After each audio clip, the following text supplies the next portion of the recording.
ไม่แยกขยะก็ห้ามเอามาทิ้งนะ Welcome back, anime fans. Today, we have an exciting topic to talk about. Anime that are stupid or absurd, but you wouldn't regret to watch them. In my list, there are 5 anime like this that I am going to talk about today. And besides number 4, other 4 are available in English dub too. But before that, I have a small request for you. Please drop a like and a comment in this video.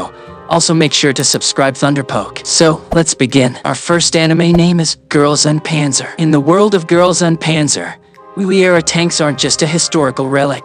They're a key feature in Sensehata matches. Sensehata is a wildly popular sport in which women and girls battle each other using these machines during elimination matches. Miho Nishizami comes from a long line of successful Sensehata players, but due to a traumatic experience, she wants nothing to do with the sport. She transfers to Owerri Girls High School because she heard that they had no Sensehata program, only to find that it's being revived, and they need her help to avoid the whole school being shut down. Now, Miho is in charge of a whole squadron and is caught between her team's needs and her family's desires. The really cool thing about this show isn't just the character development, and it isn't just the tanks, it's the fact that the battles were informed by a real military history advisor, Takakai Suzuki. Number 2. High School of the Dead. High School of the Dead is the textbook example of a guilty pleasure anime. You have high schoolers with miraculous martial arts abilities, the great triad of the female harem friend, Pixie, a middle-aged woman, the badass nerd we all wish we were, and all in the middle of a zombie apocalypse. What more could a ridiculous plot ask for, right? The thing making High School of the Dead so stupid good is it throws all this in your face, not caring about your suspension of disbelief in this seemingly realistic setting. You have a shut-in dork who knows so much about guns you'd swear he was planning a massacre himself. A flirty high school nurse with melons so big, you know her morning prayers start with melon reduction. Kendo girls who can literally dodge bullets with their melons, and the show demands you shut up and accept all of this. Number 3.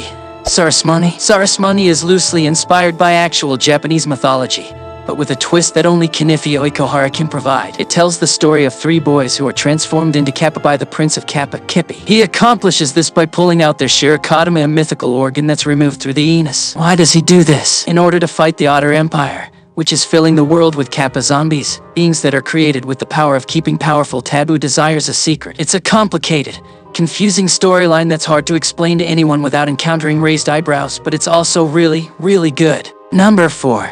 Saint Young Men. Watch the movie from 2013, not episodes. Well, Saint Young Men is one of those shows that you can only really get through anime. It features Jesus Christ and Gautama Buddha living as roommates in Tokyo. If you're a deeply religious Christian or Buddhist, this premise might feel more offensive than fun, but otherwise it's going to be a good time. The series mostly revolves around their adventures trying to hide their true identities from the general public, as well as piling on the religious jokes. Number 5. School Rumble. The title of this anime makes one think that this show is about fighting, and you would be wrong.